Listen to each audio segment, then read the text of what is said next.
Hello, friends. Yesterday's destruction of two Ukrainian helicopters near the city of Mariupol, which evacuated military units of Azov workers from the Azovstal plant, has already raised a lot of questions. And last night, a strike by two attack helicopters of the armed forces of the Kiev regime on a Russian oil depot in the city of Belgorod caused even more. Let's look at it in order. As for the indignant cries, why not all helicopters were shot down near Mariupol, why three of them left? Well, firstly, the speed of the Mi-8 transport helicopter, in general, is not maximum, and cruising and even a little less, is 4 km per minute. The speed of shock crocodile's Mi-24 is 1.5 times higher. Accordingly, when at night, in conditions of poor visibility at dawn, such helicopters at a height of about 10 meters, or, as the wounded prisoner says, 7 meters, leave, using the folds of the terrain, the Manpad's posts have no time to react at all. Moreover, you understand, Manpad's posts are not guided by the data of radar stations, guidance stations and everything else, they are guided by their eyes and ears. Accordingly, they have a maximum of a minute for a reaction time. At the same time, one must understand that helicopters go one after another, go in groups, go quickly, and it is impossible to set up a dozen Manpad's posts in each sector at each kilometer. They are not physically available due to the fact that offensive operations are generally carried out by limited forces. A maximum of no more than 300,000 people are involved here, taking into account the Donetsk and Luhansk parts. And this is for the entire vast territory. Therefore, there is a Manpad's post that sits and controls this part of the territory. Yes, he can fire 2 or 3 shots, but not more than that, so some of the helicopters were shot down, part of the helicopters left. This is a given of war, you can only create a colossal numerical superiority and crush, as in the Great Patriotic War, throwing a million-strong army into Ukraine. Then we can talk about something. Now about Belgorod. There was a puncture of the Russian army, and this obvious puncture, that is, the border was not blocked here, and this, just, could be done from the Russian side. For example, deploy additional radar stations, launch at least AWACS aircraft to constantly keep fighter interceptors in the air. Yes, it is expensive, but nevertheless, it can be done. Then the reaction time will be to destroy any air targets, especially since they will be noticed from the air, no matter how they hide behind the folds of the terrain, and this does not depend on visibility conditions, at night, twilight, and so on. But this was not done, so this is, of course, a puncture of the Russian troops.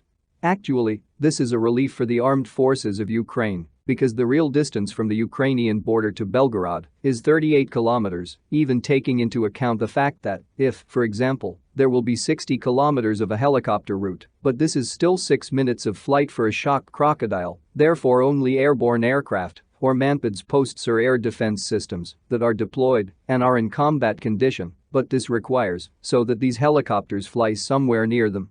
If they fly between 2 hills at a height of 10 meters there, then no Buk missile system will work on it from 10 kilometers away. This also needs to be well understood, that is, there are certainly punctures, and in any war they always, absolutely always, because the enemy does not act according to the orders that developed in the general staff, but on their own. Still need to be aware, and that we are not at war with the French, Italians, or Americans, we are at war with an army that, in fact, is no different from ours. This is what needs to be well understood. Guys, you can tell as much as you like on your patriotic publics that they are different, they are not like that, there are 40 million traitors and so further. But you listen to what is said, not on camera and officially, but what the soldiers in the trenches say. Yes, they all speak Russian, 90% of them. Someone on Surzik, which is full in the Krasnodar territory and the Rostov region, or somewhere in the Kursk province. These are the same soldiers, but they are sharpened for something else, they have a different ideology. For example, about 100 Russian citizens fought in the initial composition of the Azov battalion. By the summer of 2014, there was a small staff, less than 300, about 100 people. Yes, they are Nazis, yes they are. Fascists, but nevertheless, they do not cease to be Russian, they have motivation. Yes, they are, in fact, hostile to us, they are on the other side of the front, but these people know how to fight. That is why the enemy of the Russian troops is serious, numerous, in terms of numbers, as I said, they outnumber our armed forces involved in the conflict, and it is not necessary to expect them to lay down their arms, and Mariupol is a good example of this. This war must be understood, that the enemy is also able to strike. One strike on a Russian oil depot is hundreds of times less than what was destroyed this month in including oil depots on the territory of the former Ukraine. But these victories do not negate the fact that, again, it is necessary to provide rear services, and we have repeatedly spoken about this. This is another a puncture, but it no longer refers to the army, but to political decisions. That is, it is something that is outside our sphere of competence. There are officials who have not developed, let's be frank, a backup plan, that is, what to do if the local elites do not switch to side of Moscow immediately after the occupation of the territory by Russian troops. They didn't. If there was a backup plan, then in a week, 2 or 3 we would have a deployed liberation headquarters, which everyone could contact, regardless of location of residence, regardless of their citizenship, apply there with an expression desire to work in the police in one city or another, to restore the system in this or that city, to deal with any other issues, and this headquarters would coordinate their actions for a long time. But this was not done, because there is no liberation headquarters, and do not exist to this day. At the moment, the creation of military-civilian administrations has been announced. It is said that the decision accepted, but we again do not see a centralized headquarters of this military-civilian administration, which would be engaged in the distribution of people and the recruitment of those who cannot be for some reason to accept military registration and enlistment offices. This has not been done either, that is, it really is a blunder, that is, it doesn't matter for what reasons they don't wave their fists after a fight, but in any case we must understand that this has to be done now, and must be done, and what the sooner this is done, the fewer casualties there will be.